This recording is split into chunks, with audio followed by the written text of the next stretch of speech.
नमस्कार सुगरण फॅमिली. आज आपण बनवणार आहोत ईद स्पेशल एकदम क्रीमी रिच अँड टेस्टी शीर कुर्मा. फक्त काही सोप्या इन्ग्रेडियंट्समध्ये आणि अगदी साखरेचा वापर न करताही कॅरेमल फ्लेवर व कलर कसा येईल हे मी यात सांगणार आहे. तर व्हिडिओ शेवटपर्यंत नक्की पहा आणि सुरू करूया आजची रेसिपी.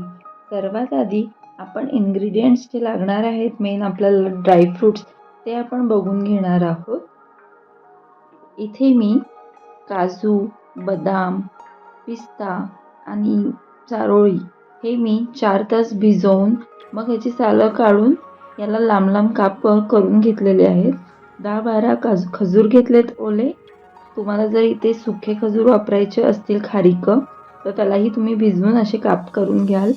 बारीक शेवया घेतले आहे, तूप लागणार आहे, मनुके आणि कंडेन्स मिल्क लागणार आहे. कंडेन्स मिल्कच्या जागी जर तुम्हाला साखर वापरायची असेल तर तुम्ही वापरू शकता. सर्वात आधी इथे मी 2 लिटर दूध घेतलेलं आहे. त्याला मी तापत ठेवलेलं आहे लो फ्लेमवरती.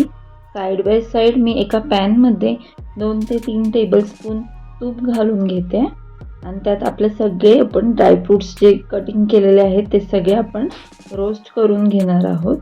ड्रायफ्रूट्स रोस्ट केल्यामुळे काय होतं, क्रंचीनेस येणार आहे आणि शीरकुर्मा खाताना प्रत्येक बाईटमध्ये ड्रायफ्रूट्समुळे जो क्रंच येणार आहे ना, आहा अप्रतिम लागतं माहिती आहे. आता मी इथे मनुके आणि हे ओले खजूर आहे जे मी घेतले चॉप करून ते थोडेसे रोस्ट करून घ्यायचे आणि ड्रायफ्रूट्स काढलेल्या प्लेट्समध्येच काढून घेते साईडला. आता इथे आपण शेवया भाजून घ्यायचे आहे. त्यासाठी 2 टेबलस्पून तूप घेतले आहे. बारीक शेवया करून घ्यायचे एकदम चुरून.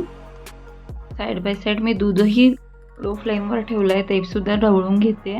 छान व्यवस्थित रोस्ट करून घ्यायचं आहे ह्याला आणि ह्याला मी इथे शिफ्ट करून घेते दुधाचं भांडं आणि याच्यात डिरेक्टली मी हे शेवया घालून घेते तसेच्या तसेच गरम असतानाचे. याला छान असं शिजू द्यायचं आहे लो फ्लेमवरती. आता आपण मगाशी रोस्ट केलेले जे ड्रायफ्रूट्स होते ते आणि खजूर आणि मनुके घालून घेते मी. थोडेसे मी साईडला ठेवणार आहे, नंतर आपण गार्निशिंगसाठी घालणार आहोत त्याला. आणि याला छान असं ढवळून 10 ते 15 मिनिट याला शिजू देऊया लो फ्लेमवरती. 10 ते 15 मिनटं झालेली आहेत. छान असं शिजलेलं आहे, बघू शकता ह्याचा कलर आणि ह्याचा थिकनेस. आता याच्यामध्ये मी कंडेन्स मिल्क घालून घेणार आहे. मी इथे 200 ग्राम कंडेन्स मिल्क यूज केलेलं आहे. मला याच्या बदली साखर वापरायची असेल तरी तुम्ही इथे 150 ग्राम साखर वापरू शकताय. इलायची पावडर घालून घेते 1 टीस्पून. चांगलं मिक्स करून घेऊया. केसर घालून घेते, दुधात भिजवलं होतं मी. ऑप्शनल आहे केसर, मला आवडतं आणि याने रंगही छान येतो म्हणून. आणि आपण खजूर घातल्यामुळे ह्याला छान टेक्स्चर आलेलं आहे, बघू शकताय. मला शीरकुर्मा चिल्ड करून खायला आवडतं. तुम्हाला कशी आवडते मला कमेंट करून नक्की सांगा.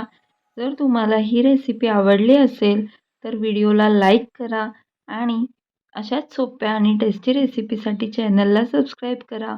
मग पुन्हा भेटू पुढच्या रेसिपीसह. तोपर्यंत हेल्दी खा, हेल्दी राहा.